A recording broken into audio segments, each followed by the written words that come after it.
Catch you later. Bye, Bye, hon. hun. Ooh, thanks. Daniel, how are you been today? I'm doing great. I took communion. It was my 40th day, so this is like the first 40 days of being a member of the church is typically seen as being extremely full of grace. So it was very nice to get to that 40th day, and right after liturgy, we had an Eritrean Ethiopian fellowship because a lot of people that go to my parish are from Ethiopia and Africa, because in Africa they kept Orthodoxy alive too. So we have like Greeks, Russians, Africans, and of course many converts. It's a wonderfully diverse place. But we had the fellowship of Eritrean Ethiopian food, and it was so delicious. And I came home and I just slept. I got home around like 12:30, and I slept until like 3. So that's why I'm like here now. Oh, yeah. When Father Charles get back, we can have it where you guys could talk. Have a show where you guys could talk. Yeah, that'd be great. That'd be really cool. And you do remind me of like a young Father Charles. I know, I do. What if we find out you really is Father Charles and you didn't know it? It's possible. It's always possible, gangster. You guys were talking about like witchcraft and all that stuff earlier. What was going on with that? I forgot. I think it started with we started talking about cults.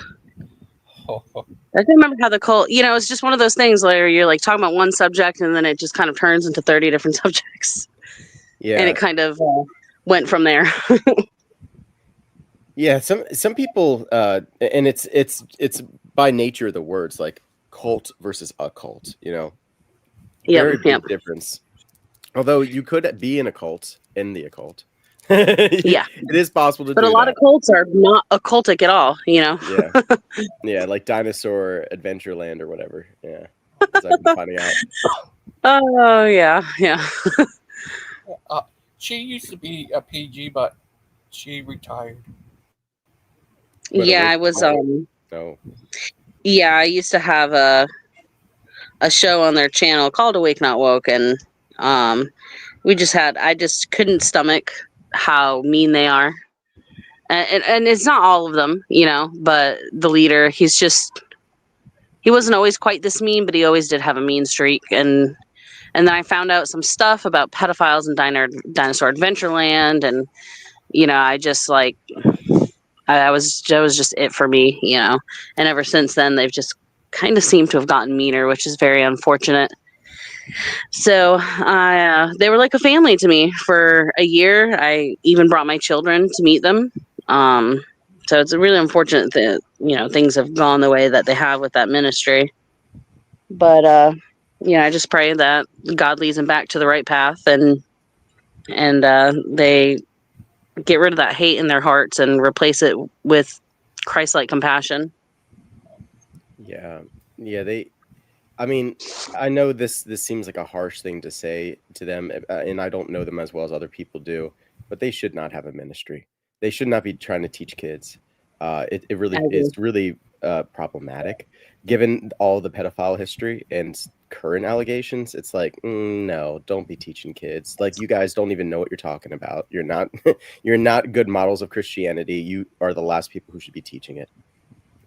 Yeah, I agree. I mentioned way earlier something along that nature. Initially I thought Proverbs Teens was a really great idea, but then like I learned about all the weird stuff with Dinosaur Adventureland, and then they started getting meaner and meaner, and it's like even before the stuff with Ryan, I felt like they didn't really have a place of having a ministry for children, because I just don't think that that's that kind of hostile environment is a good place to raise godly children. And then now with the additional allegations of whatever it was, that just makes it even more inappropriate for them to have a children's ministry, in my opinion, especially with the idea that this guy is potentially going to be welcomed back onto their panel after he's had spiritual counseling.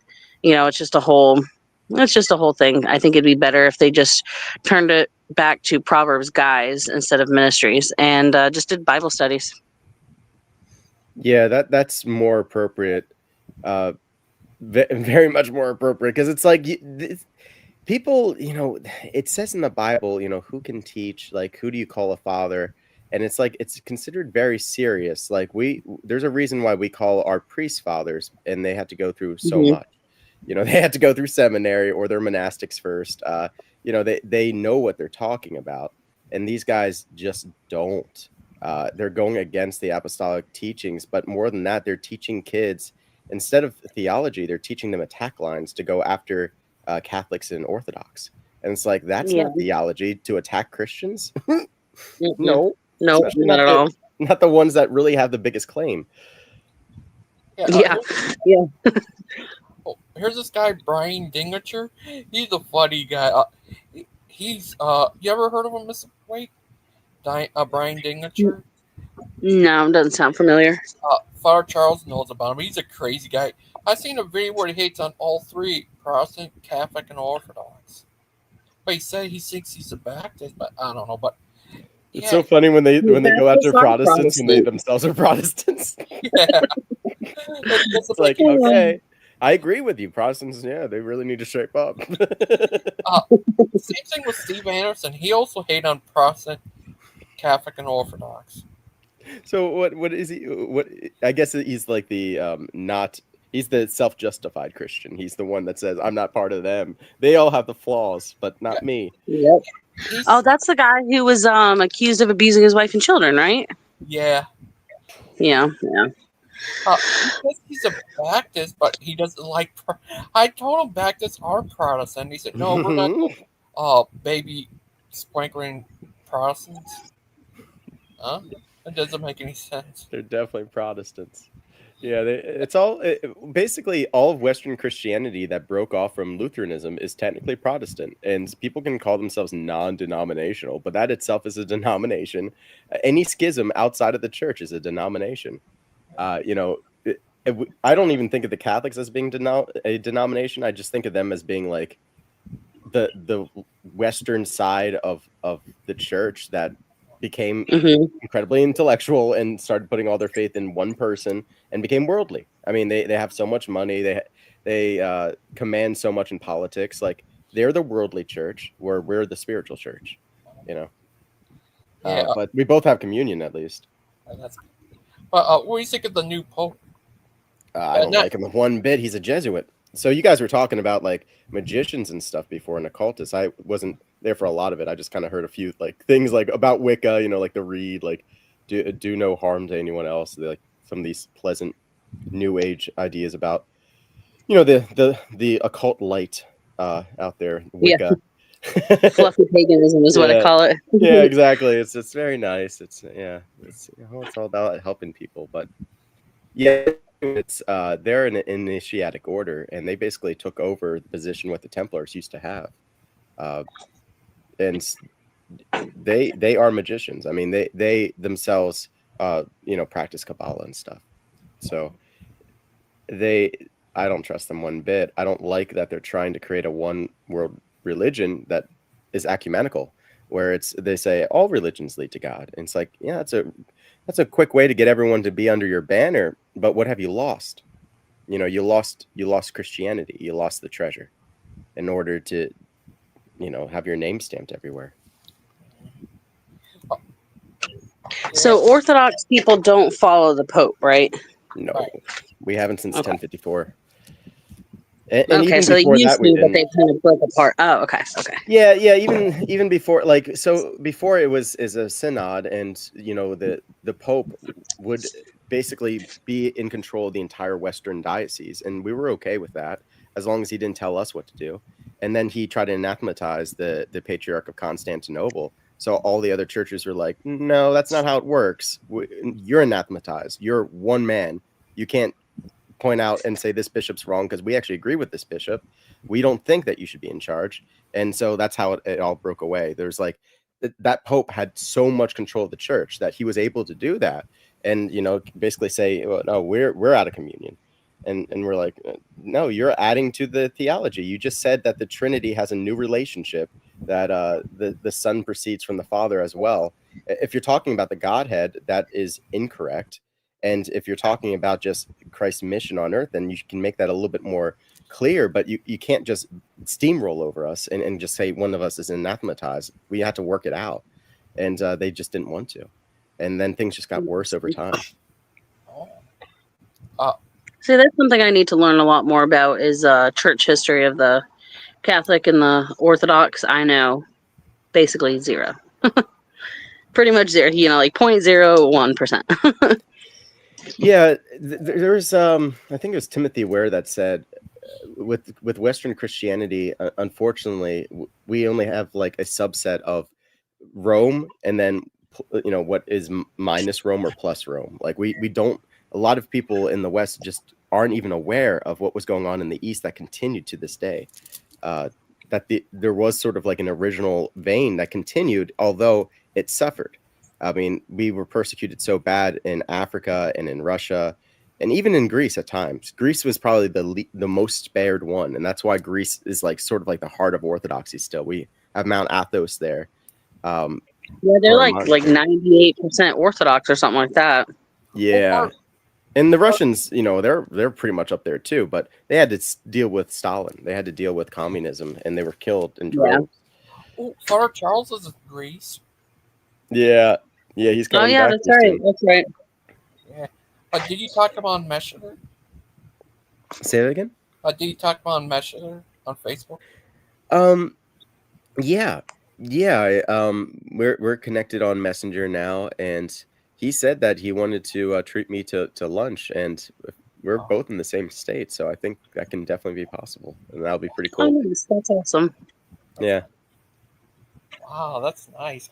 What do you find out he's your long-lost cousin? Well, he's not. I mean, but like I always like to say, he is blood related as far as it goes with the Eucharist. Yeah. Last night it was Joseph, the tech guy.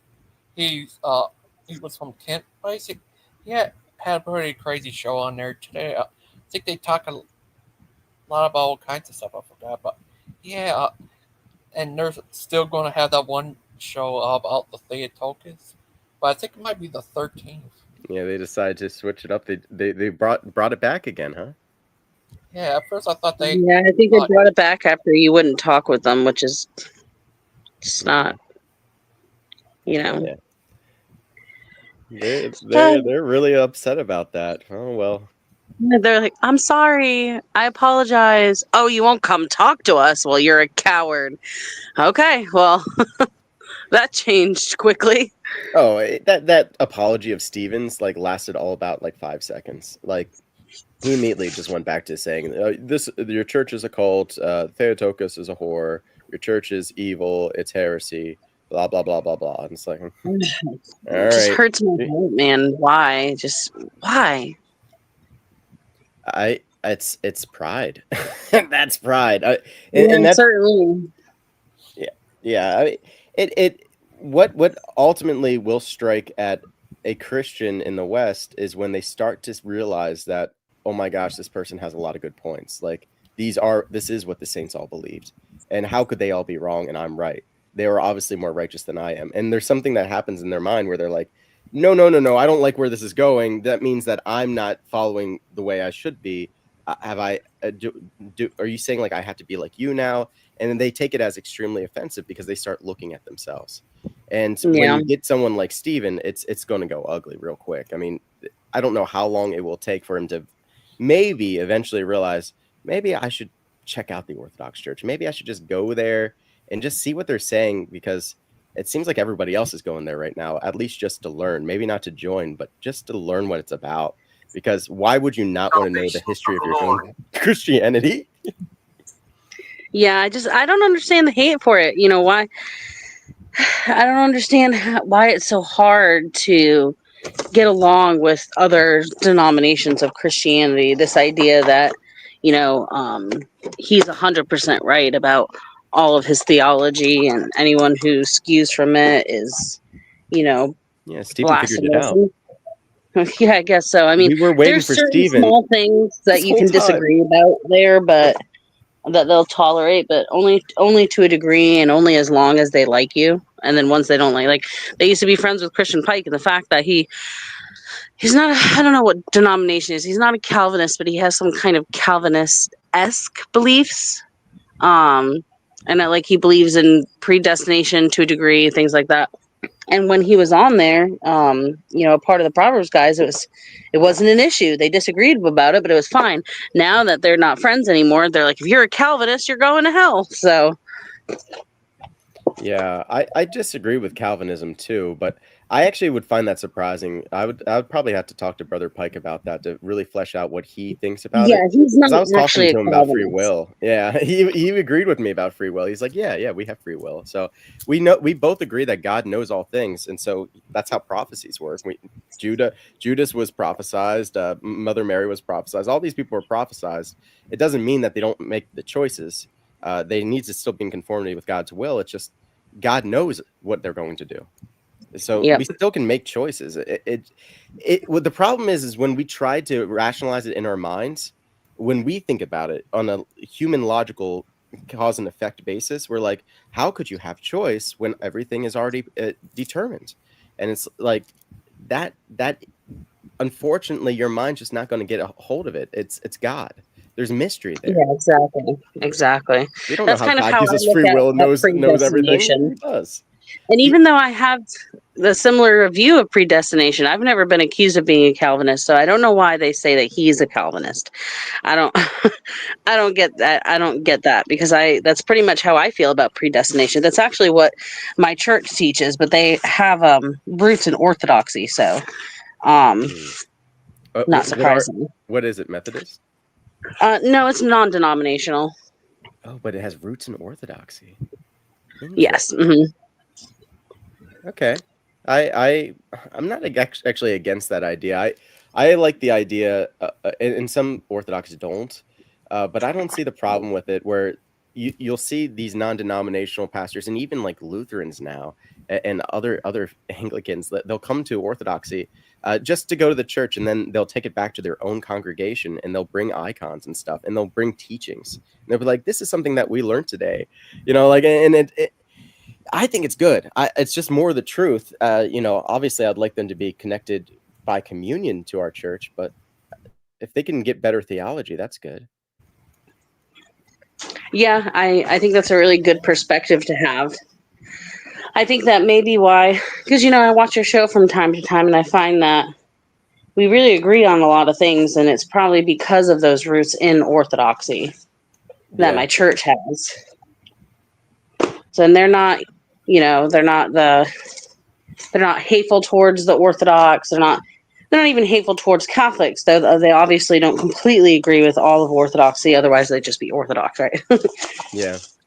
And there's always going to be some holdout, like you mentioned something that they said wrong about Christian Pike because they have nothing to attack him with, so they're gonna say he's a Calvinist even though he's not.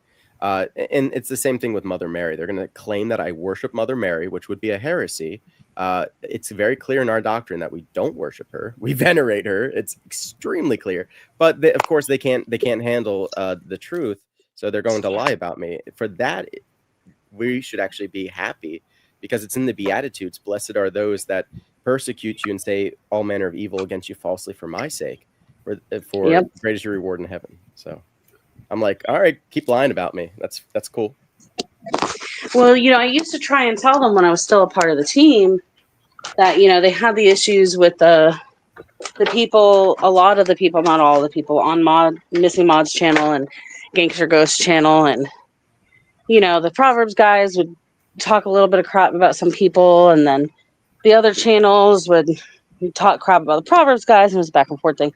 And I tried to tell them for so long, just ignore it. Just be, let it go. Who cares? We're Christians. We know we're going to be persecuted, but they can never let it go. It's they got to do the tit for tat thing, and that's just not biblical. Like you said, it really is honestly just, you should take it as a blessing. Oh, my little dog, actually my mom's dog that I'm babysitting. I don't know if you guys heard him crying, but he doesn't like when I'm too far away from him. Oh. Hey, Daniel, that guy said his wife is a mail order bride. That guy pretending to be you. Clay guy. That's a joke. Yeah, he makes a lot of jokes. His wife is from the Philippines, but she's not a mail order bride. He makes that joke. Well, just like Dan's wife. Yeah, that might actually be a little bit closer to the truth of Dan's case. With Clay, he actually like talked with her and like met her, and you know, like it wasn't just like I yeah, I'd let him talk about his own relationship himself, but I do know Clay pretty well, actually extremely well, and he's a very good man actually at heart, but he likes to make really like obtuse jokes. It's just his flavor of comedy. Oh. Uh, One time he said that she was 14, and man, he got in so much trouble for that. Like, it's so clear that she's actually older than him. She's like, he's like 20 something, and she's like 35. So he said, "Oh yeah, she's 14," and like, man, people got so upset. But she was on camera, like you could see that she wasn't a kid. But he just makes these jokes just to get a reaction out of people. He likes to get a rise. wow. Yeah, he does. He tried to put in the comment first the N. Yeah. The wall. He learned that from people attacking my channel. So Yeah, I see that on Facebook sometimes.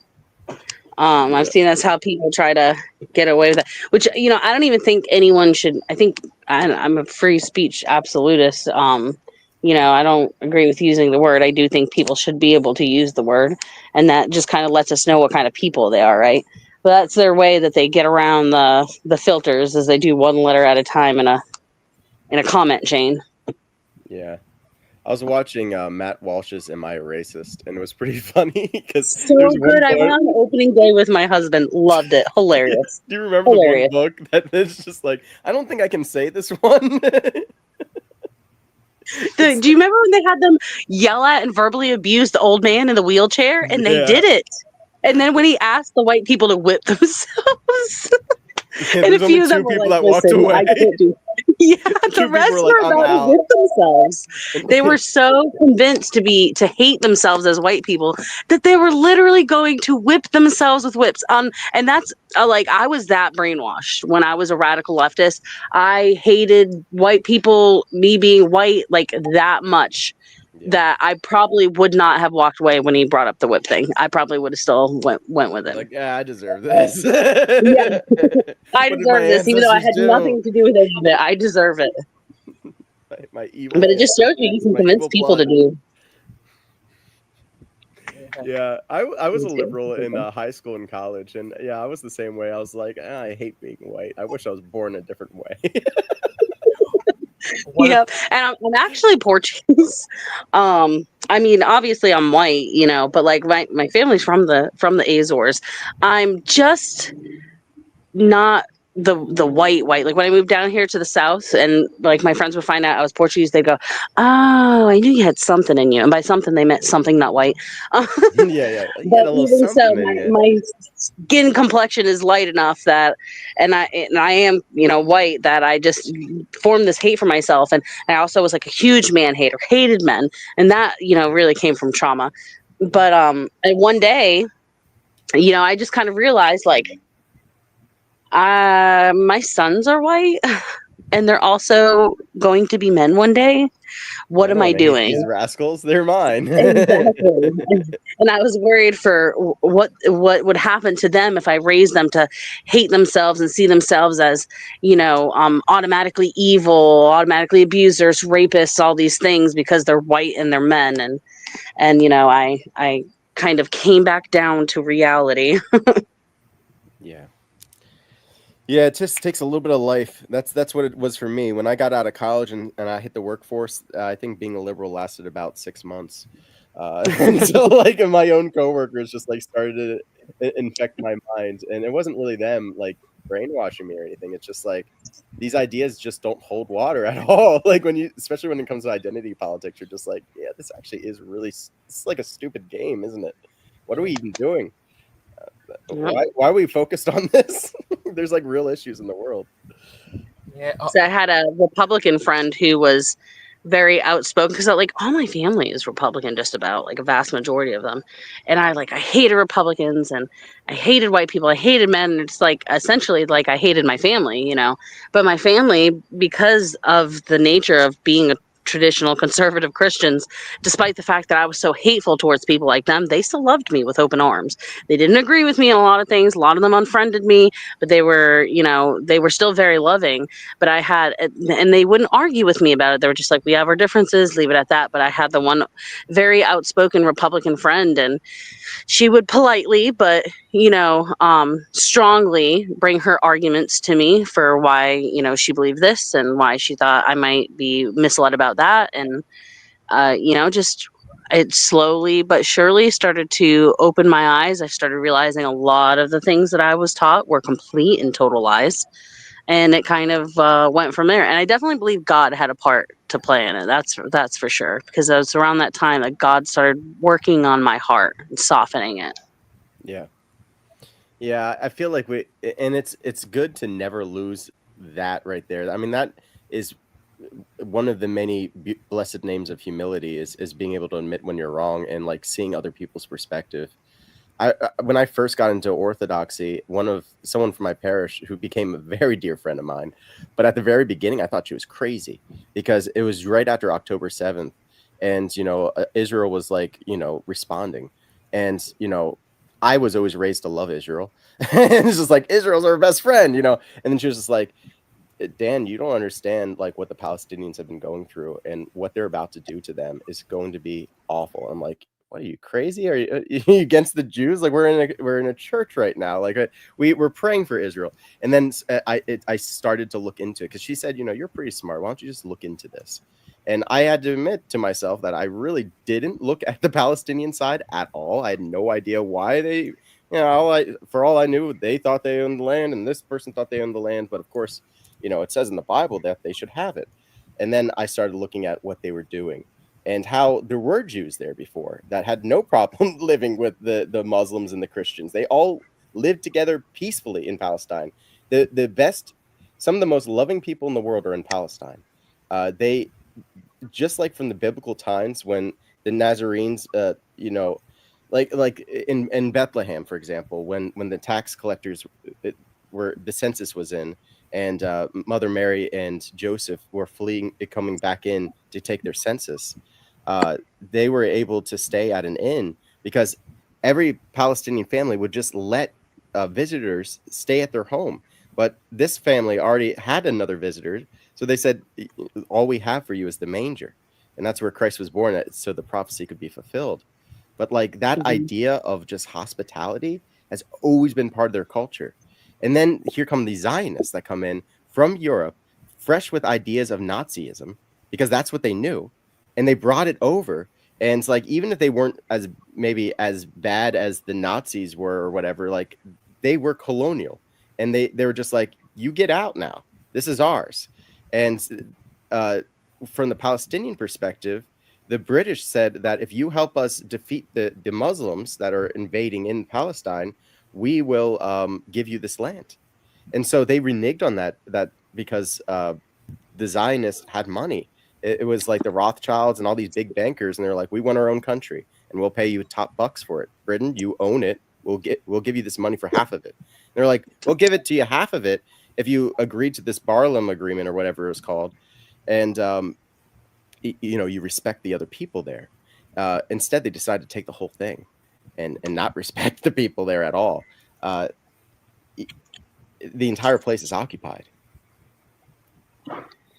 Yeah, see, it's funny because I respect that you were talking about where your mind changed on something, and it's ironic because for me, it was the opposite. I was very pro-Palestinian.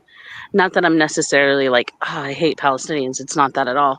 But now I empathize more from the Jewish perspective. Like, I don't know if you were aware that so when we're talking about when you're talking about 1948 when Israel became, its own place, there were already a lot of Jewish people living there peacefully amongst the Palestinians.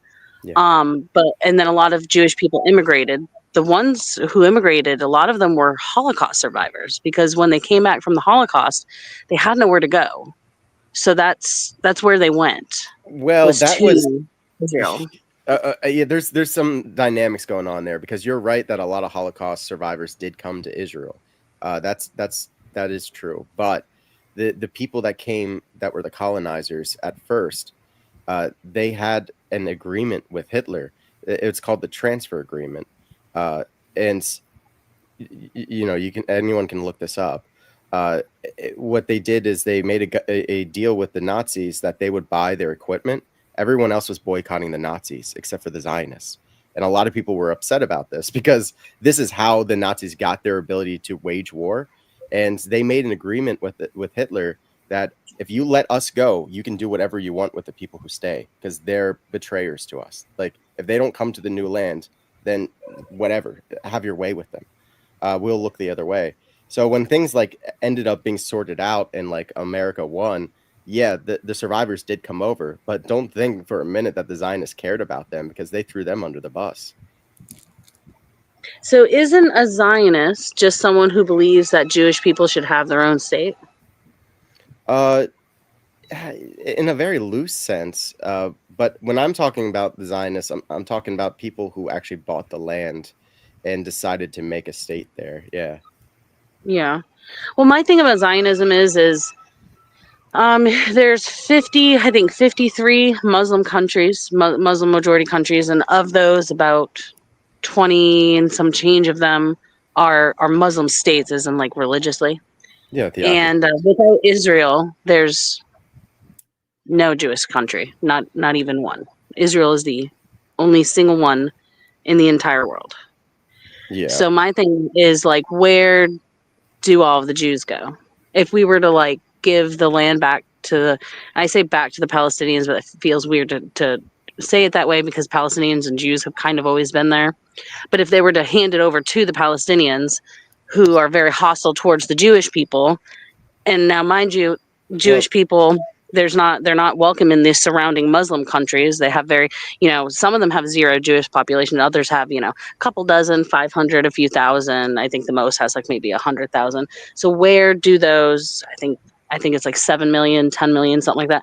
Where do all those Jews go? What happens to them? So I just want to make the distinction clear that Palestinians does not mean Muslim. There's Palestinian Christians, there's Palestinian Jews. Oh, yes. I understand. There's probably a few other religions, maybe some atheists out there. It's just where they live. This is where they always lived. So they should stay, whether they're Jewish or Muslim, whatever. As for the Zionists, like the colonizers, what do you do with them at this point? Well, what happened in the past was diaspora, and that's what they were still called to do. All the rabbis will agree they should not have created a state over there until the Messiah comes back. It's against their own doctrine, so they're blatantly flying in the face of their own religion.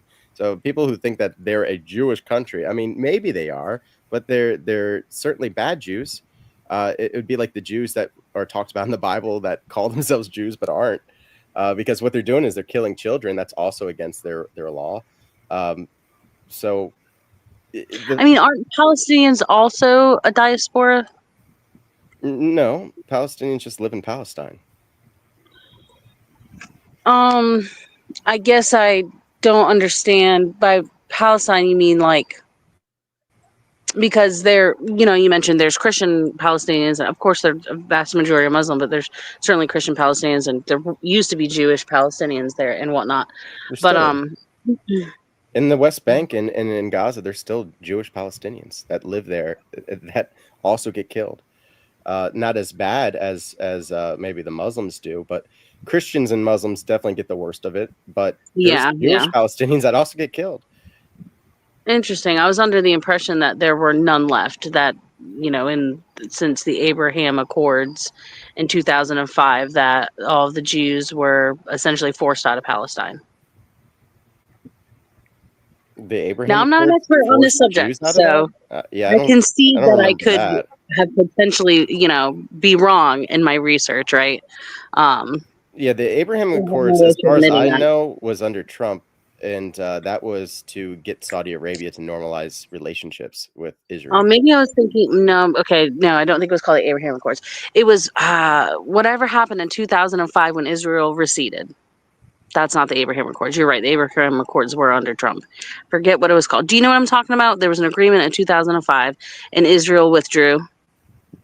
Oh, from the Golan Heights? It doesn't sound familiar. Maybe that's what. See That- what I mean?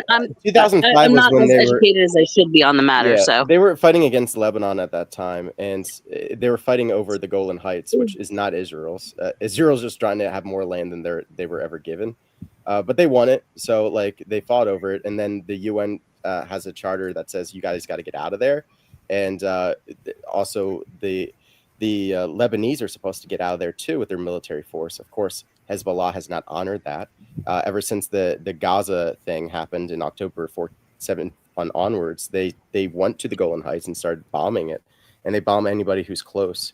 And technically, the towns that they were bombing were inside of that area that they were supposed to leave, according to that agreement that you cited. So they were kind of technically against their own agreement, but now they're certainly out of compliance because they're actually invaded Lebanon.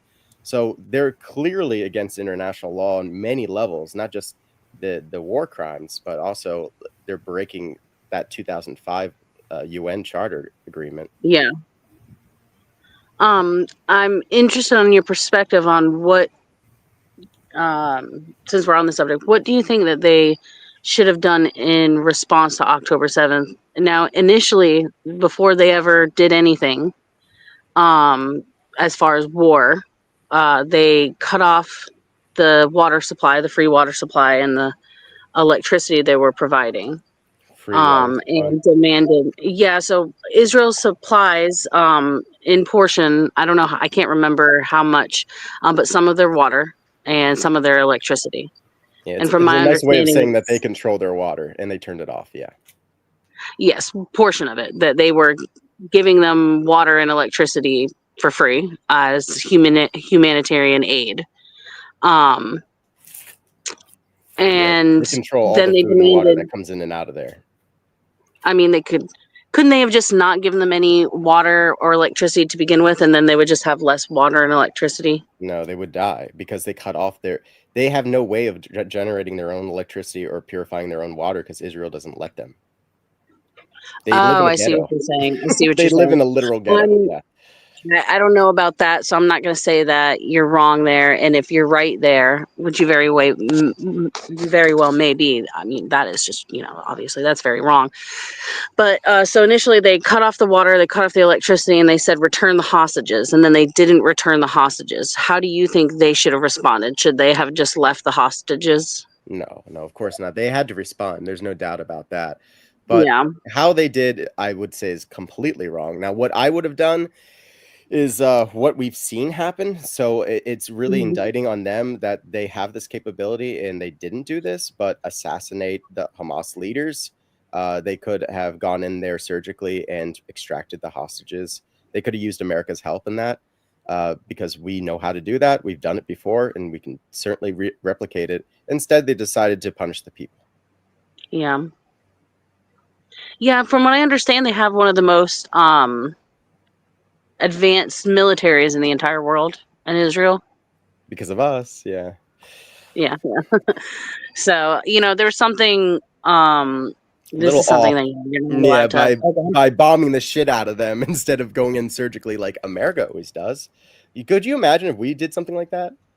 Just proportionally. I mean, Israel's a very small country, but if we were to do something like that proportionally and just like, all right, you took some of our people, we're just going to kill all your civilians. 70% of women and children are going to die. We kind of did something like that with Pearl Harbor, but I can't necessarily say I agree with what we did in Pearl Harbor. And it's not that they had hostages, though. What do you mean by that in Pearl Harbor?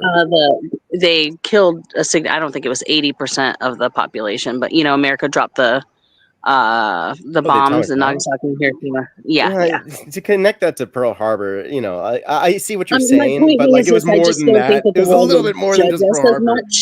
It was the island campaign. The island campaigns of going island to island. Okinawa and Iwo Jima proved to us that this would be way too deadly, and it would be too deadly for both sides. Yeah. Honestly, I think I would have done the same thing Truman did. I love to judge. I would love to judge people and be like, "Oh, you should have never used the atomic bomb. Look what it's done. It's the Pandora's box." But like, how many Americans would have died? How many Japanese would have died? And worse Yeah, than that's that, why I the get caught up Japanese. on that, and that's kind of how I feel about the Israel thing. And I know that I may be missing maybe some key things, but is how I feel about Hiroshima and Nagasaki. Like, I don't think that it was a morally right thing to do, but I've had things explained to me that seemed like it kind of made it seem like maybe that was a good thing to do in the grand scheme of things.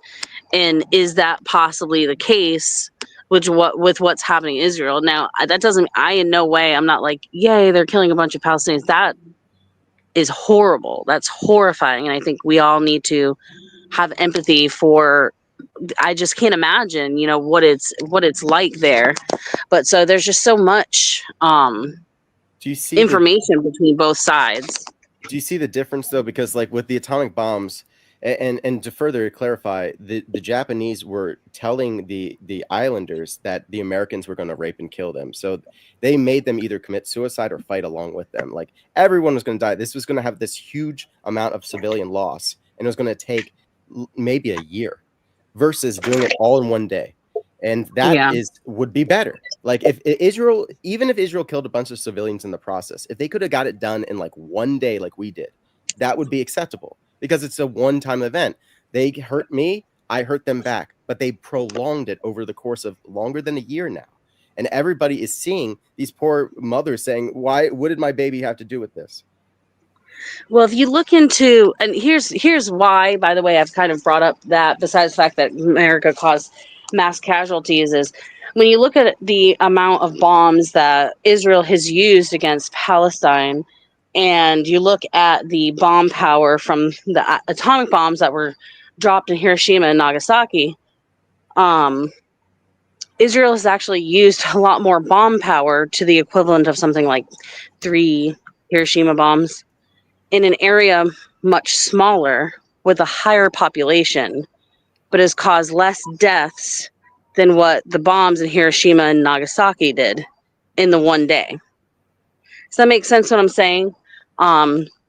Not that like it makes human life and suffering any better. Is it really better to do it all in one day versus over the course of a year? Gosh knows how many years this goes on. I hope it stops soon and they can come to some kind of, I don't even know, but It'd be better in one day, but like you couldn't use an atomic bomb because obviously that would kill your hostages. What I was saying is like kill that doesn't the even make sense. leaders, go in there surgically, extract out the hostages that you can, and you can take out the military part pretty quickly. And this could have been wrapped up quick.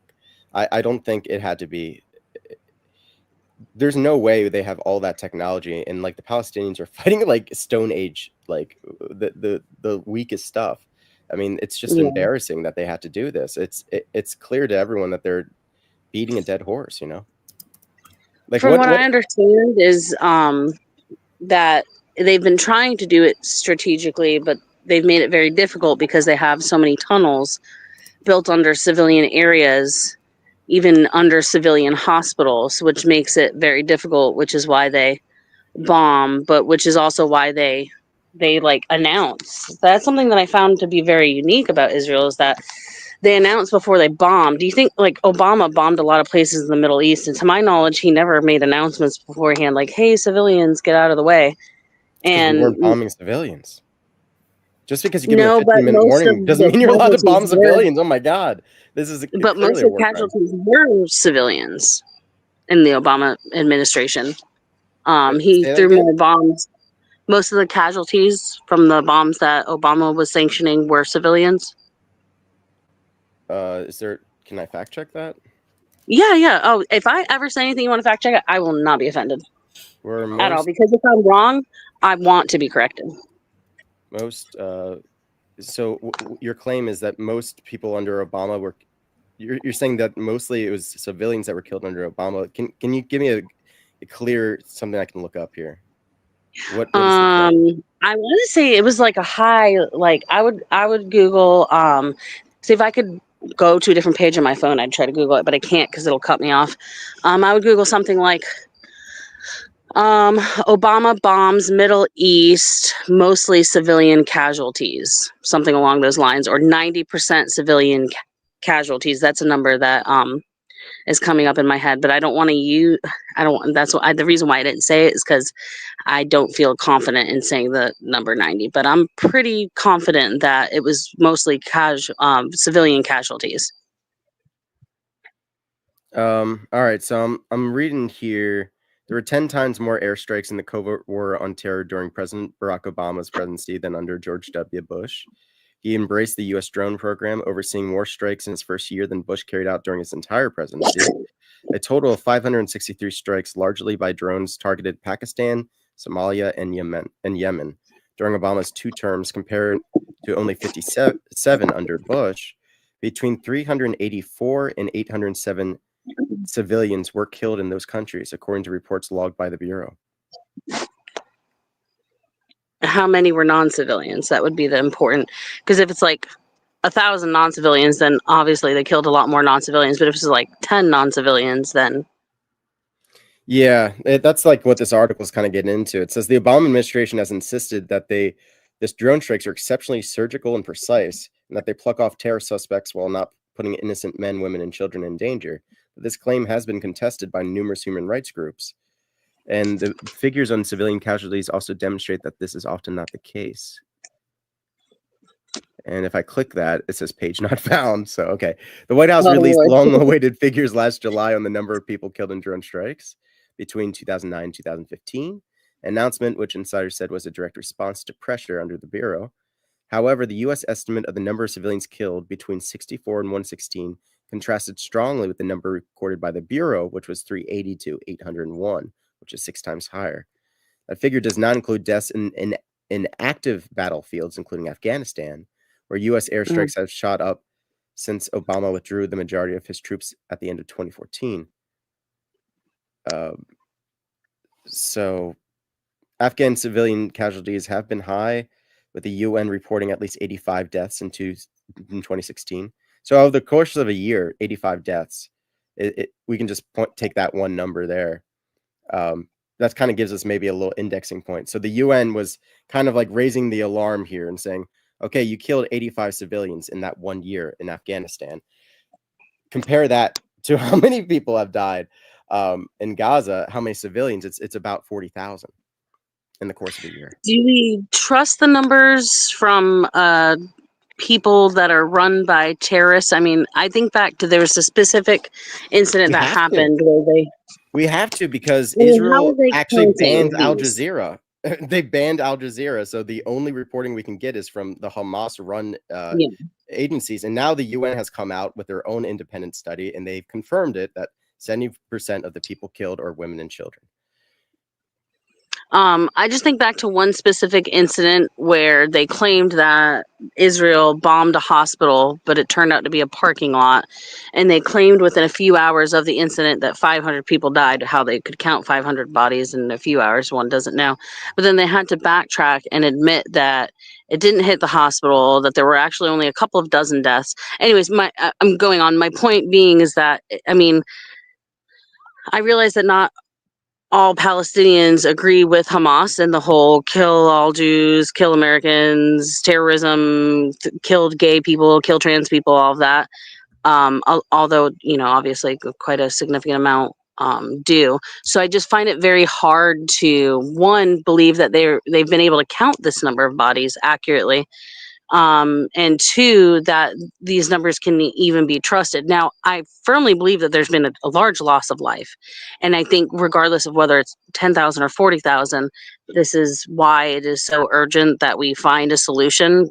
I have no idea what the solution would be, but that we do find a solution so that we could end the human suffering that is happening over in Gaza. I just really doubt the numbers. And one of the things that makes me more likely to lean towards believing that Israel has a reason to be doing what they're doing, although be it maybe the way they're going about it isn't necessarily correct, is because it is a nation with a lot of terrorists in it. Again, I want to say I know that they're not all pro-terrorism, but I don't know if you've seen the argument, because like a lot of LGBT people are super pro-Palestinian. So there's a lot of, you know, memes going around that are like, well, go to Palestine and see what happens, because they'll just kill you there. That's like a real thing, is this bloodlust for wanting to kill Jewish people, this bloodlust for wanting to kill Americans, wanting to kill trans people, wanting to kill gay people. That does not mean that they deserve to die. Right? Yeah, and Death, also, I don't death even is think they not have any okay, but trans people in Palestine. But I'm looking no, at the numbers they would here. be killed. It says the WHO has provided an updated report that states that between October 7th, 2023 and September 19th, 2024, there have been 492 attacks on healthcare in Gaza, with 492 individuals killed. No hospital in Gaza is fully functioning. Only 17 of 36 hospitals are partially functioning, and the remaining 19 are completely out of service. In May 2014, the Washington Post reported that only 4 of the 36 hospitals in Gaza have not been damaged by munitions raided by Israeli forces or ceased operations. How would you feel? Because I don't agree with bombing hospitals, but I think that sometimes certain circumstances happen where, you know, there was I don't remember the name of the hospital. I There's have it on my excuses. Facebook where I I saved mean, the links. you got to come up with an excuse to destroy a hospital, and the best excuse they came up with is there's tunnels under there. There's a headquarters under there. Under every single one? Are you They kidding were me? keeping And why some don't of you the just go after the tunnels hostages then? in You know, some of the hospitals. if they I destroy the mean, tunnels and the hospitals I can fall agree into them, there. whatever. If they know the tunnels are there, yes, I do think that they should risk the loss of life on Israel's side to try and minimize the loss of life in Gaza, to do that surgical strike. But I mean, some of the hostages were literally being kept in the hospitals. That's why I feel like it's a really difficult situation, because no one, no one's okay with the loss of, well, at least I like to think maybe there's some sick people out there, but in general, people who are pro-Israel are not happy about the loss of life. Like, something that really sticks with me that I heard a Jewish rabbi say once, and he said this is like some kind of saying that they have that's going around in Israel, that is saying, I might be able to forgive you for killing my children, but I will never forgive you for making me kill yours. And it's like this thing that I see expressed by a lot of Israelis in Israel, is they feel like they have to fight this war for their safety, and they don't want to because they want to end taking the lives. That Kind of is like maybe how crazy. how do people in war feel in general when a soldier goes to war and he ends up killing a combatant? He doesn't have a personal beef with that combatant where he wants to kill this soldier in Vietnam, or this German soldier and whichever world war. You know what I mean? That it's not a personal grievance against that person. It's like, I'm sorry that I had to kill you, but we're in a war, and in war people kill each other. Oh, wait, Matt, well, Nagasaki. have you looked at any of the Israeli media coverage of this? I don't speak Hebrew. Yeah, But I've watched a lot of their English, because like a lot of times they translate it for English, and so I've watched a lot of their English watch it in coverage. Hebrew. Yeah, when it's translated, Um, get it translated. You'll find out real quick that they aren't acting like you're thinking they're acting. They are very proud of killing these people. They actually paraded on their social media when they put a Palestinian as a human shield, and they walk into the rooms and they have them go first, or they strap them into a truck naked. They've gotten into so much trouble over this because they're so proud of it that they love to brag about it, and they love to torture these people and post it on their social media. And meanwhile, the people in power are saying they're not even people; they're animals. They're what else do they like to call them? Amalek. Yeah, they like to call them Amalek, which is not a human. It's like a demon, basically.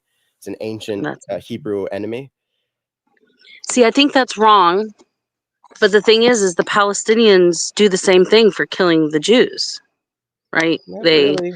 don't act They like they're don't. human and I mean, brag I know about it. there's They Hamas, celebrated and Hamas October did this 7th. horrible thing, but like, can you actually blame the They entire voted Palestinian for people Hamas. on what No, those people did? So, like, no, I don't blame all the people, but I do know that a lot of the people support Hamas, support what they did, celebrated when Hamas did what they did, and voted in Hamas. Like, they chose that, yeah. And Again, what not about the people everyone. that celebrate Israel here? Do we all deserve to die? The people that celebrate it wrongly? because people No, in of America course are not. I like, don't think yeah, anyone go deserves to Israel. die. This is going to be great when they defeat Iran and all this other stuff. They have no idea what they're rooting for. And do I think that they're responsible now? Do I think that they deserve to have their children killed? No. So just No, because of the course not. Palestinians might have celebrated that Israel, their biggest enemy, finally got whacked for once, they finally felt like they had a little bit of power. Yeah, it's wrong, but like, can you blame They them? felt like they had a little bit of power by raping and pillaging men, women, and children, Did they taking even though? videos I of their mean, massacred bodies and uploading them on social media. You know what I what mean? It's not like they can I came see in those and videos? Because this is the thing. I see all the videos of the Palestinians dying, but I never see October 7th footage. Have you? I have not Apparently, went. our See, I used politicians to have be seen it. like a gore type person, and I would have looked up videos for that. Well, it's not But I don't available, watch so gore you can videos if you anymore. wanted to. So okay, You I, can if you I wanted mean, to. It's not available, and that should tell you everything you need to know. Why are they hiding what actually happened that day? I will say that there's something that I found very suspicious about what happened on October 7th, and it was that, from what I understand, is that it took the Israeli government a very long time to respond, And they killed their own people and too. that's They did something. the Hannibal doctrine. Do you know what the I'm Hannibal sorry, I'm doctrine not is? sure what that is. No. The Hannibal doctrine is if an Israeli is taken by the enemy, you kill the Israeli so that you don't have to worry about negotiating later. It's better for them to die. And like that's what their spies do too. They have like cyanide capsules. So like if they get captured, they just kill themselves. But they also will kill their own It's awful. so that so that their enemy doesn't have leverage. So they were killing their own people too that day. That's also not shown, but there is footage of like some of their like Apaches that we've sold them, showing Mm, the footage of them taking out these trucks and like talking on the radio about it. They're like, oh, there's a civilian in there, should we take it out or not? It's like, yeah, take it out. yeah. Um, I feel like, because I think that a lot of people, not I think I know a lot of people, and I don't know if you believe this, perhaps you do. I know a lot of people have been saying that they think that essentially what Israel is trying to do is just kill all Palestinians, and They want to get them out of there. I don't know if wouldn't they they want to just kill like, them all, but they want to totally get them out of their land and take the yeah. whole thing. Um, well, since you don't believe that, I guess you can't respond to it. But my question for those people always is like, wouldn't they just go ahead and kill them all? Because the thing is that they're doing these strikes, and no, they're not surgical in the way that we would want them to be surgical, which is hard to do if your terrorist bases hang out in civilian spaces. But If you believe as that. many bombs as they have dropped, the fact that I don't know if you maybe want to Google real quick how many bombs they've dropped. It's in the thousands. Um, and you could easily do the math for how many people have died per bomb. And it's been a while. It's been, probably 6 months since I looked into the numbers, because I was following very closely. And there's just so much death involved in it. And though I do lean more towards Israel, it hurts me so much, all the pain that people in Gaza are going through. So I've kind of stopped following along as closely as I was. But I believe if you look into the number of bombs dropped compared to the number of people who are being killed, that it becomes obvious that they are trying to not kill, civilians, although obviously they are. Yeah. I mean, I can't how make many that civilians are determination that way. killed? I get what you're saying. You're saying So, if they're really trying to genocide these people, why aren't they why can't they do it a little bit faster? There's two answers for that. The first one is it would be hard to get away with because the world's watching in this time. But number two is, how long did it take the Nazis? They never got the job done, and they had a lot of time. They were determined from the very beginning of their regime to kill every Jew, and yet they didn't get it done. They did put them in a that's a fair concentration point. camp, though. They did put them in a That's little a fair ghetto, point. and then they eventually started putting them in the ovens. But it takes a long time, doesn't it? It takes a long time to exterminate a people. Hmm. Yeah, that's a very good point. That's a very good point. Now, what is in your opinion, it would be a good solution? Because I don't know what a good solution is. Good Part of me solution is wants to say Donald two-party Trump. state, but they don't agree with it. Yeah, you yeah. know? Okay.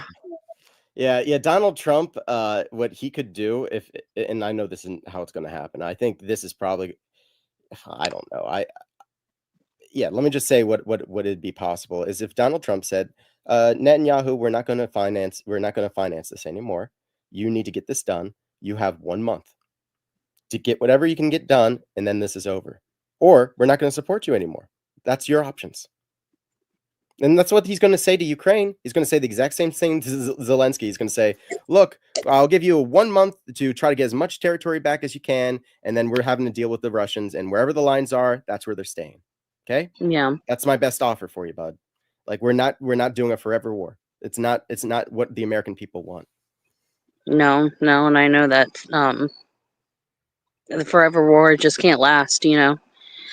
Even though I don't necessarily believe that the number that Hamas is giving is accurate. Like I said earlier, I know that the number is still extraordinary. And so we need to end this human suffering as soon as possible. Yeah. And I really hope that Trump is, I know a lot of people hate Trump. I used to be, a never Trumper. I voted for Obama, and then I refused to vote between Hillary. Yeah, me too. I remember waking up at like 1, 2 in the morning or something, somewhere in the middle of the night, and I woke up and I saw he won. I was 18, and I was like, yes. Of course, we're about the same age then. Are you also like 34? Yeah, I'm 34. Yeah, me too. Yeah, so we're the same age. Gotcha.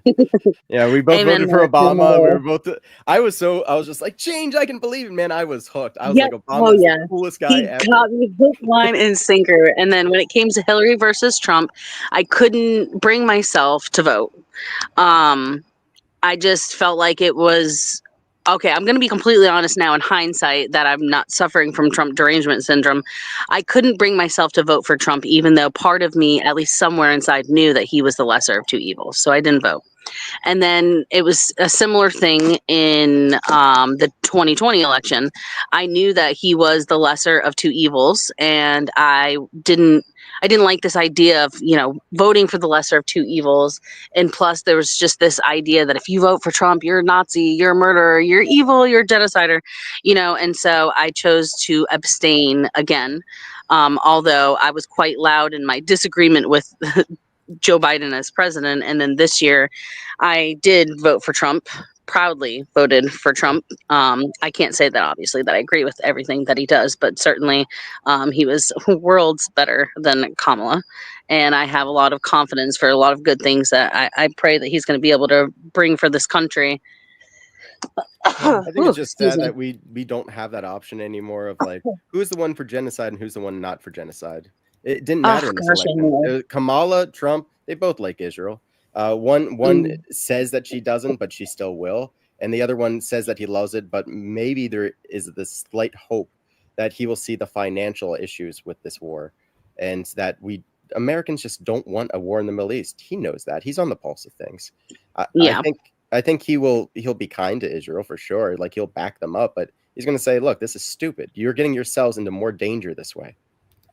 Yeah. He's going to fix America too. He's going to make America great again. We're going back.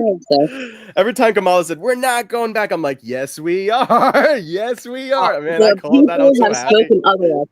So many people are like, how could this happen? And it's like, y'all have spent the last 10 years saying that anyone who disagrees with you is a Nazi, is committing violence by not bowing down to your whatever different agenda it is, whether it's LGBT or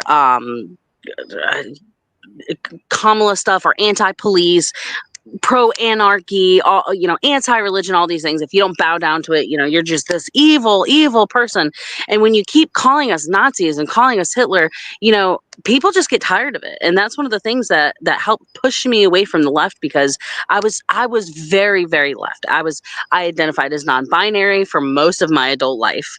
I had been part of the LGBT community. I came out as bisexual when I was 11 years old, and things just got so crazy. And even though I was like 90% in agreement with all the different agendas of the left, the very few minor things that I had like a little small hand up, like, excuse me, I don't necessarily agree with this. And it was like, you're evil. You must be a Trump supporter. You're a right-wing conspiracy theorist and all these crazy things. And I was just like, whoa. And, but I don't know, because someone said to me, listen, because I've talked a lot about how the left seems to have changed, right?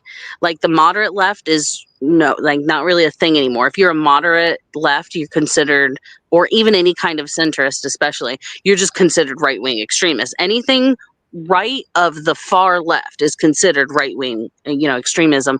But someone posited this to me, and I have to concede that maybe they're correct. I don't know. They said maybe it's just because you're older now, and that's kind of what happens with the times. Is when you're younger, you're liberal and you're progressive, and then you get older, and most people become conservative. And you know what? Maybe that's true, but I still feel like the left has completely morphed into, there's so many things that I was told that were a right-wing conspiracy that now I'm told if I don't agree with it, I'm an evil bigot. That's akin to Hitler. The left only works for kids. That logic only will stand for kids. Like, you can just be like, it reminded me when they pulled out the Hitler card, because you were talking about the Hitler thing. They pulled it out on Trump. They're just like, hey, do you remember in the past when this guy said he was Hitler? He's gonna say it again. And the guy come out and is just like, yeah, Donald Trump actually said that he's basically Hitler. He said that. And then they were expecting, they're like, that's going to be the bombshell. That's going to win Harris. And everyone was just like, no, this is the dumbest, oldest trick in the book. You're just going to call your enemy Hitler? Like, if you're a kid, he gave a speech at some place that Hitler gave a speech at, and everyone was like, see, this proves he's Hitler. And I'm like, what? I don't understand. Listen, even if you don't, my husband's not a Trump supporter, but he also really didn't like Kamala. He didn't vote in this election. But even though he very strongly dislikes Trump, he doesn't suffer from the Trump derangement syndrome. I really need to stop. It's just so I need to stop referring to it as that, because it's really just mean. So I'm sorry to anyone who might have these really strong feelings about Trump, because I know that's probably very offensive. But he's not so extreme in his dislike for Trump, so he can see that all this stuff that they do where they try and make him seem like some genocidal maniac akin to Hitler is a very strong reach and just not moral and just all around incorrect. And I'd like to remind people, it's possible to not like Donald Trump or to even hate Donald Trump and not turn everything he says on its face. Who was it? He was talking about some politician, and they said that he was going to gun her down. And really what he was saying was that talking about how she should try and understand the perspective of someone who's in war and who's staring down at the barrel of a gun. Who was it? I see. I don't like not having my computers. I can't. I'm sorry. Tulsi, maybe. Was Tulsi in the military? Maybe. I don't know, but I forget. But essentially, well, maybe I should. I don't have enough. I can't recall enough details, so never mind. I'll just. If I can't recall the details properly, then obviously, I don't really belong speaking on it. But all this to say that I really feel like they twist a lot of things. There was a lot of things that I went and I learned about the Black Lives Matter organization that was just complete and total lies. Donald Trump, the LGBT, especially trans stuff. I mean, just complete and total lies.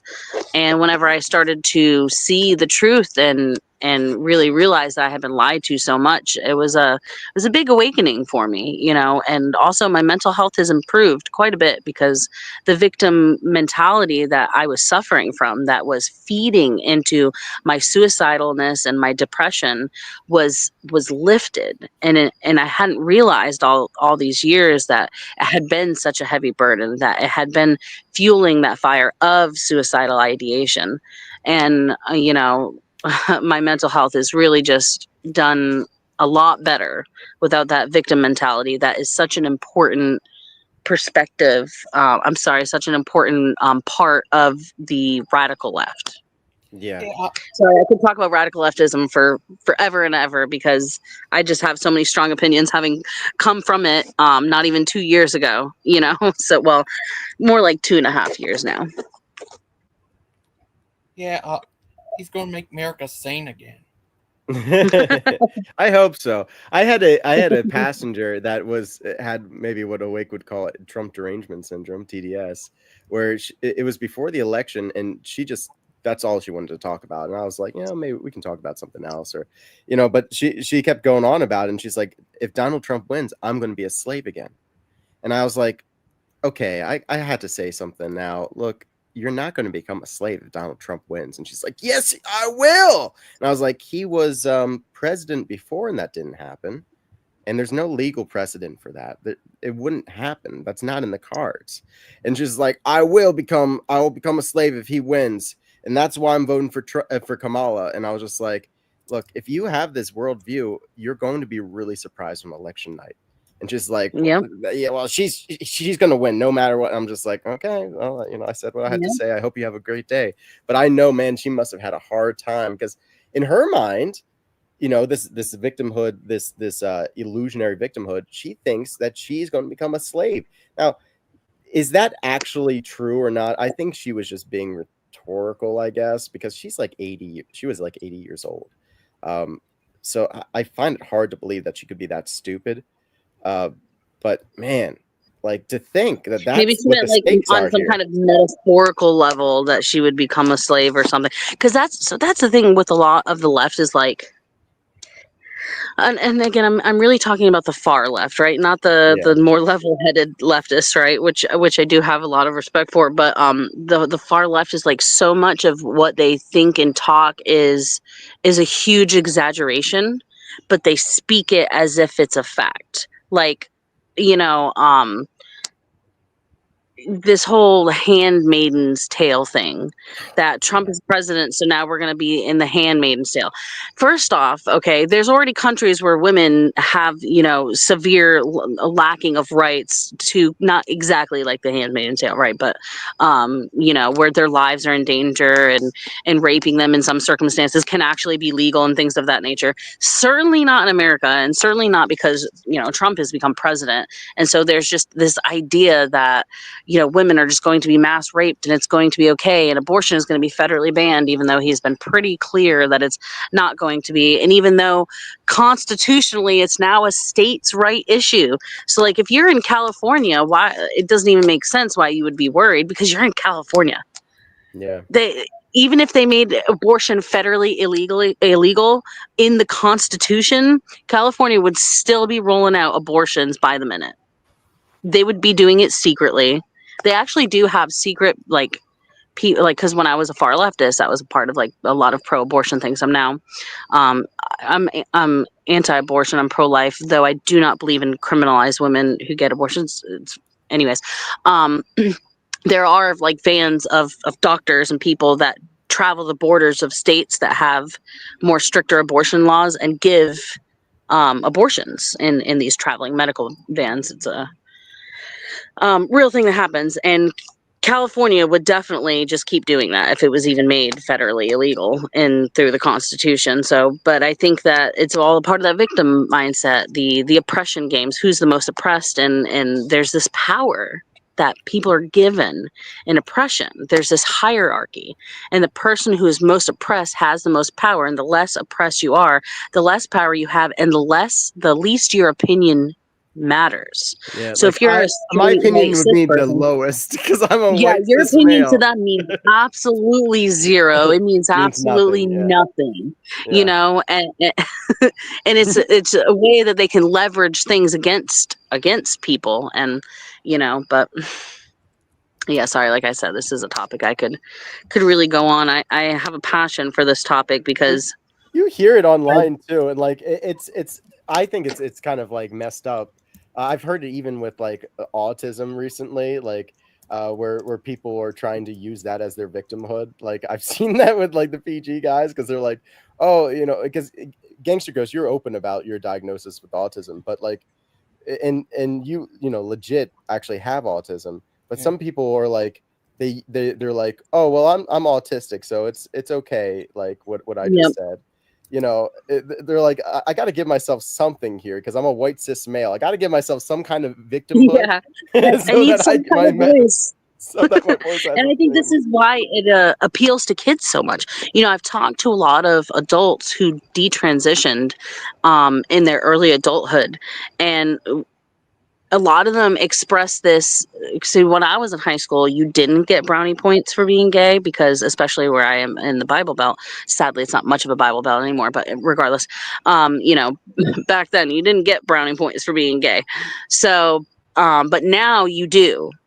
So if you're not popular, but all of a sudden you're trans or you come out of the closet, you get attention. Yeah, it's like, And oh, this that's isn't why to that say person's that, weird. It's because he's gay. It's like maybe a kid just weird. I was a weird yeah, kid. I wasn't yeah. gay. You know, I wasn't. You know, Hmm. all these other things that you can throw on yourself. Like I'm a transgender now. Like, no, you're just weird. You're just a weird kid because being a human being is weird, especially if you're, Hmm. somewhat smart. I heard this. Now, this person I didn't talk to personally, but it was a testimony of hers that I watched online. And she said that the most attention, the most positive attention that she ever got was, she was either 15 or 16, she was a minor, was when she got her gender affirming double mastectomy. That people pretty much worshipped her. And that it made her feel so good about herself that in the moment it made her think, oh, I have done the right thing.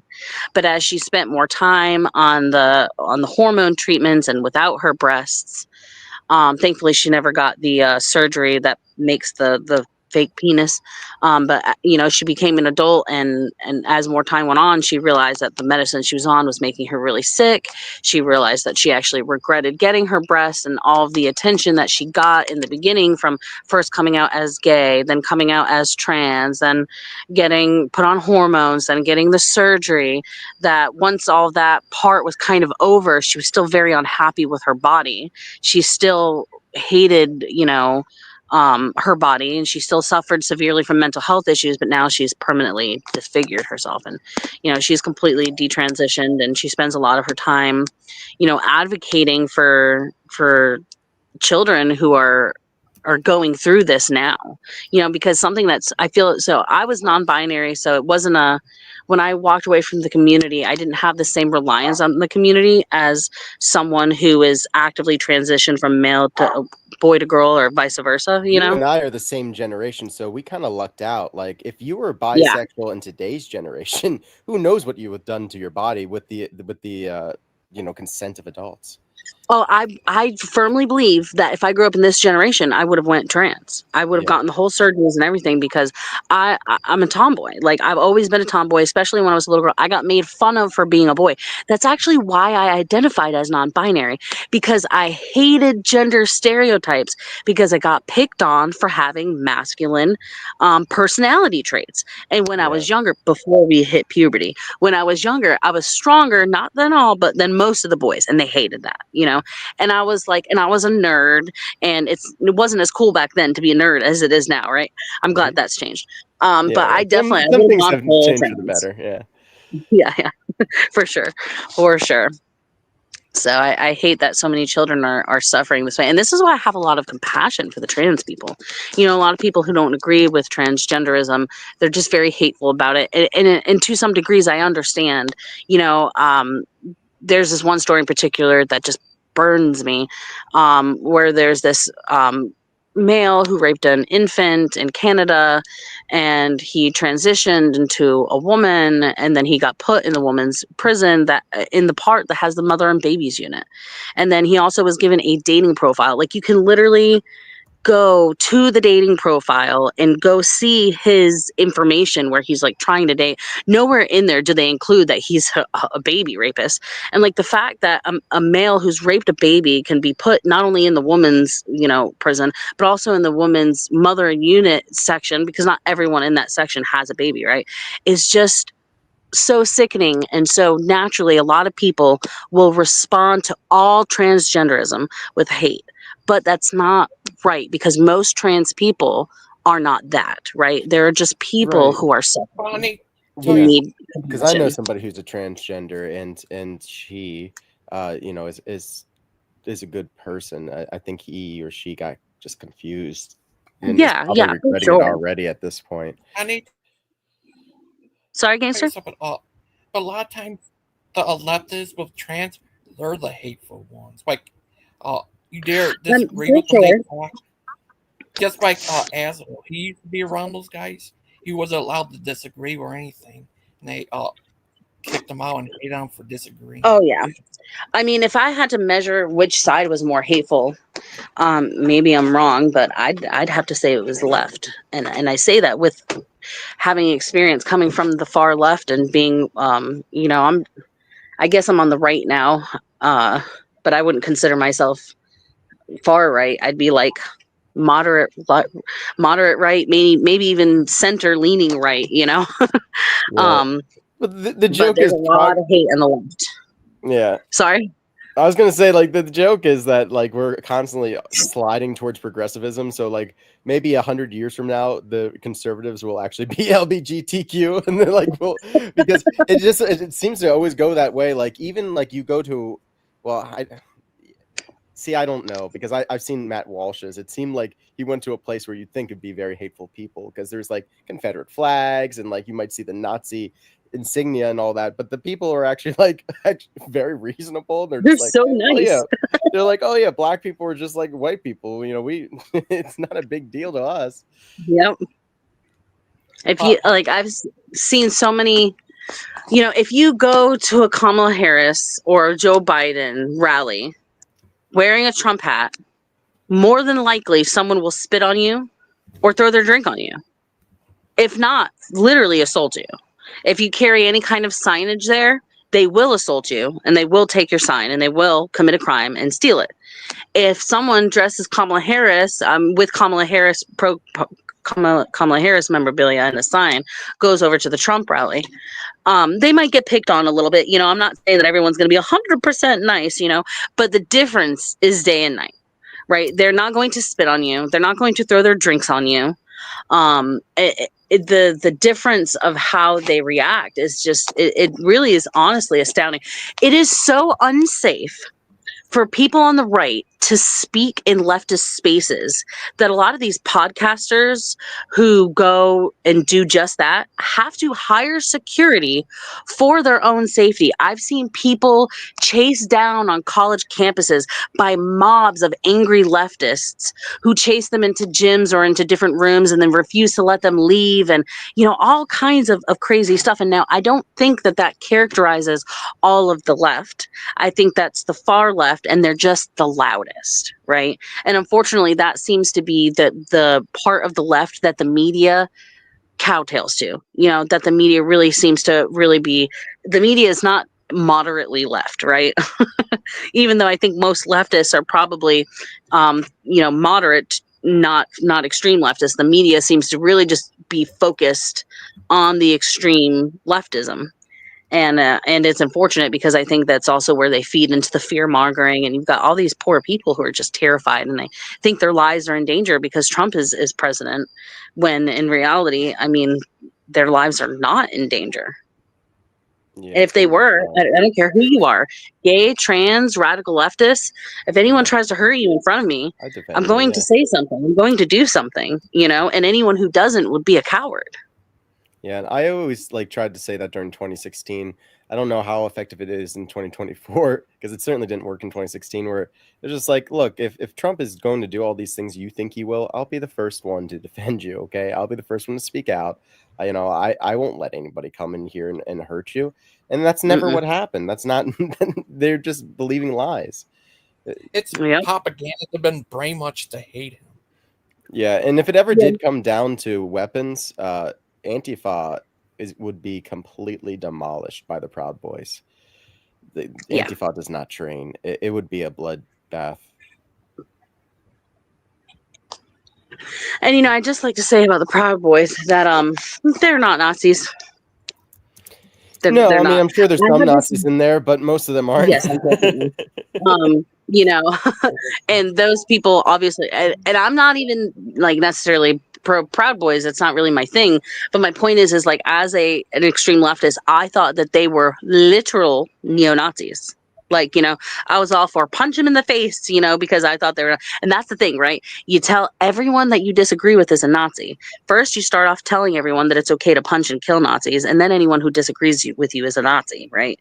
Yeah. And then, so now you can justify violence on them, and I really think that's not all, but what a lot of these extremists do.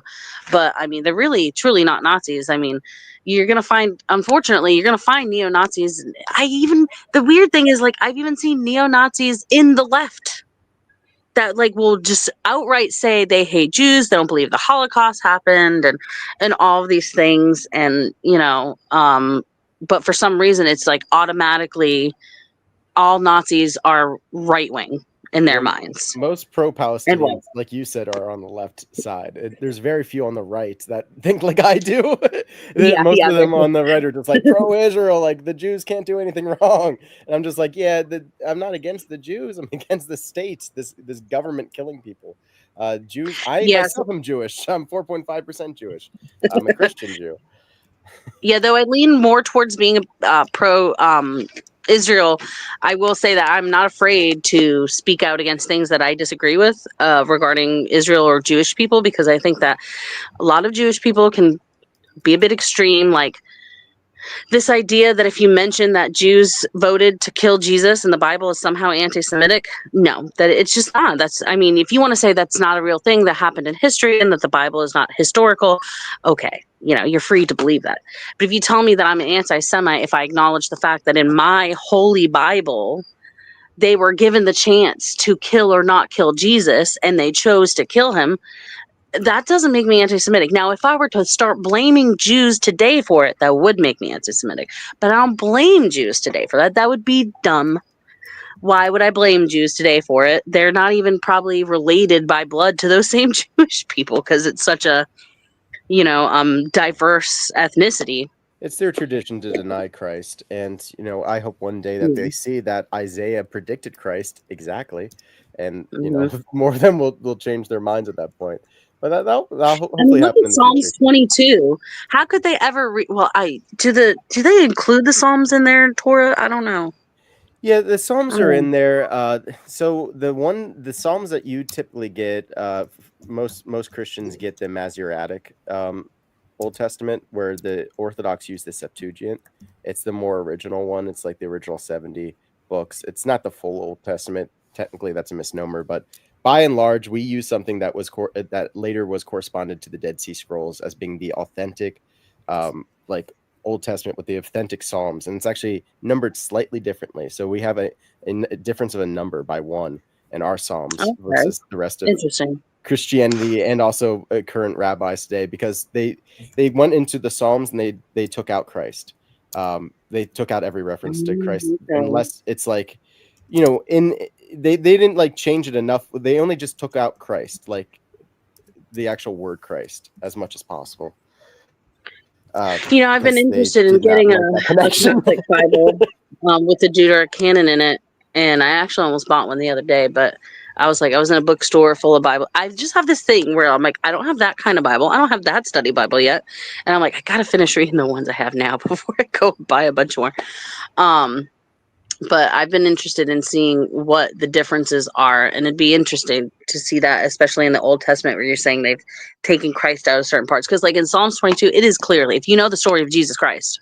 Yeah. Now, if you don't know the story of Jesus Christ, because they don't say his name, then okay. But if you know the story of Jesus Christ, you can't read Psalm 22 and say that it's not about Jesus Christ. That doesn't make sense, especially because a lot of Jewish people, even though they won't acknowledge that Jesus was the Savior, they'll acknowledge that he died in the way that he did.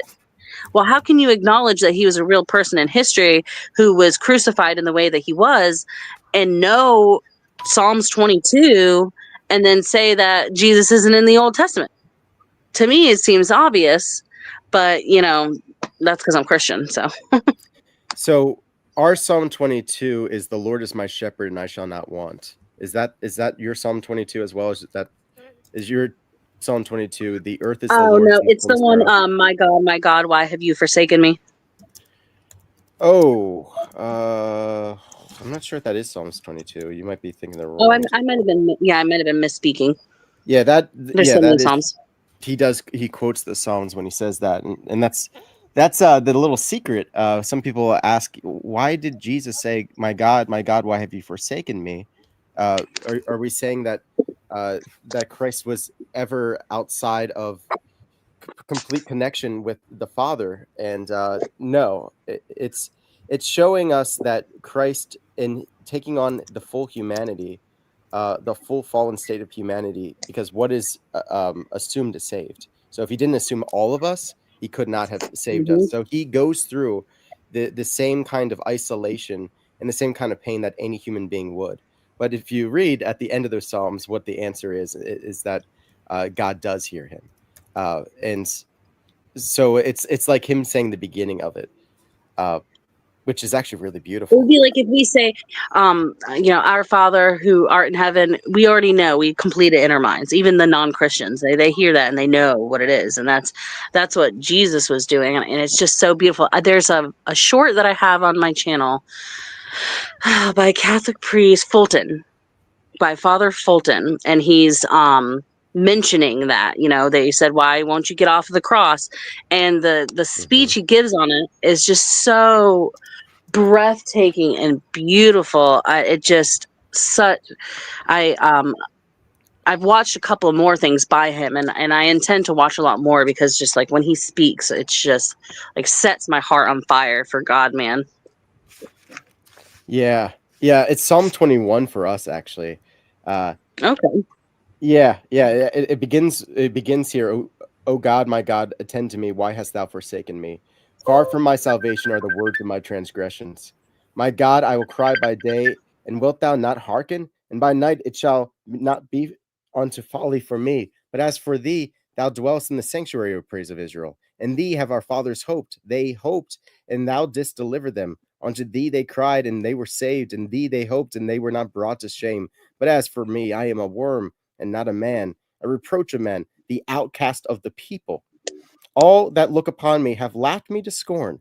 They have spoken with their lips and have wagged their heads. He hoped in the Lord. Let him deliver him. Let him save him, for he desireth him. For thou art he that dreweth me forth from the womb, my hope from the breasts of my mother. On thee was I cast from the womb. From my mother's womb, thou art my God. Depart not from me. The tribulation is nigh, for there is none to help me. Many bullocks have encircled me. Fat bulls have surrounded me. They have opened their mouth against me as might a lion ravenous and roaring. I've been poured out like water, and scattered are all my bones. My heart has become like wax melting in the midst of my bowels. My strength is dried up like a potsherd, and my tongue hath cleaved in my throat. And into the dust of death hast thou brought me down. For many dogs have encircled me. The congregation of evildoers hath surrounded me. They have pierced my hands and my feet. They have numbered all my bones, and they themselves have looked and stared upon me. They have parted my garments amongst themselves, and for my vesture they have cast lots. But thou, O Lord, remove not thy help far from me. Attend unto my aid. Rescue my soul from the sword, even this only begotten one of mine, from the hand of the dog.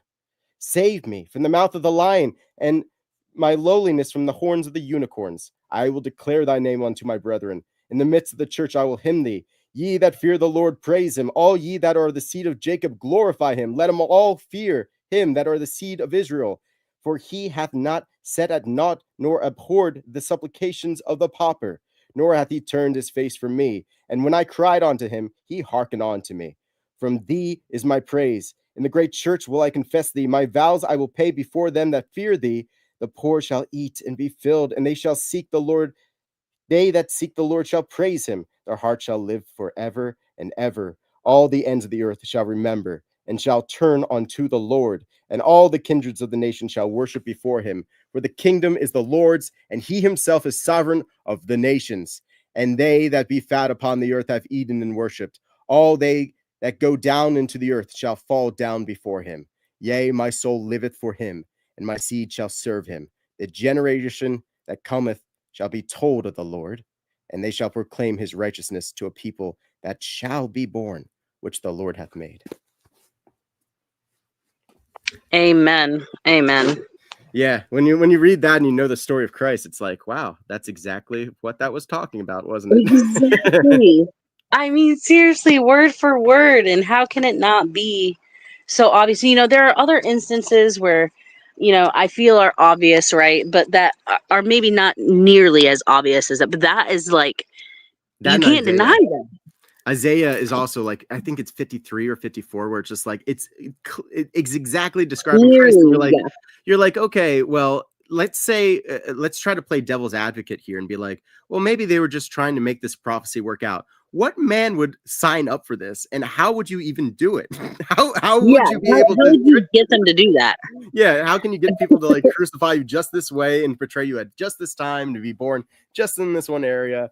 And for all these things to happen and for him to do the miracles that he did, it's like it's statistically impossible. There's way too many prophecies about him, and it's not just David, it's not just Isaiah, it's also Daniel, it's also Jeremiah, it's a bunch of prophets that saw Christ, and it's like, all right, well, this is literally impossible for this to be a coincidence here. And this was a living man. We have proof that he was a living man. It's not like they just made up this story, and that's the only thing that the atheists had for a while. They're like, because they realized that based off the prophecy, you cannot say that Christ isn't God.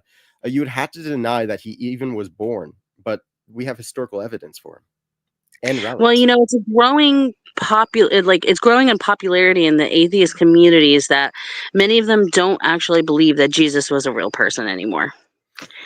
Yeah, that's the only argument they have. I haven't seen that as being so new, but like that is used to be the line that they would go with.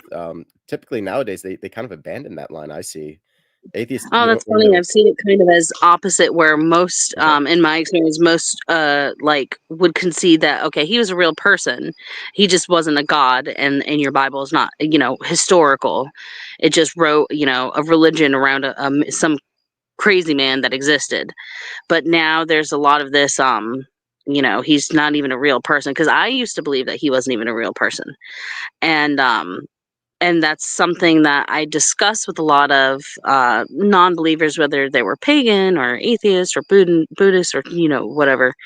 But now I'm starting to see this kind of uptick in people who believe that he's not real. So it's interesting because the biggest conspiracy theory ever. Tacitus, the people that actually hated Christ, even the Jews wrote about him, and also people died for it. Like, who is literally going to be crucified upside down to uphold a lie? That is one that, although I do think that all the other things you list are a great argument, but the who would die for it, I mean, so many martyrs. I think how many saints saw Christ and they said that we're never going to deny him. We saw what we saw. Yeah, I mean, well, there's people in other religions that will die for their religion, and so I've heard that. It's just that I've heard people make a good argument. I'm probably not going to word it as good as they did, but they've said things like, there's some people in other religions, a lot, who died for that religion, and does that mean that their religion is true? Okay, well, but they were obviously I don't witnesses think theirs of Christ. is true. Like, so it's one thing to say, if I died for Christianity, you could say, all right, Dan was really about it. Okay. Like, this is what he based everything on. And for him, he had to die for it, because of, this and this. But when it comes to the original, martyrs, they actually witnessed Christ, and that's what they were dying about. Nobody would have just came up with this idea and knew that it was false, because that's the thing. They would have to know that it was a lie, because they were there to see it and then to die for it. But nobody would do that. No one would die for a lie. They would only die for something that they thought was That's true, a good but point. didn't see it themselves. Yeah, that's a really good point. Yeah, there is quite a difference between you dying for Christ now, or I dying for Christ now, and the apostles and all the other people who died for him so long ago.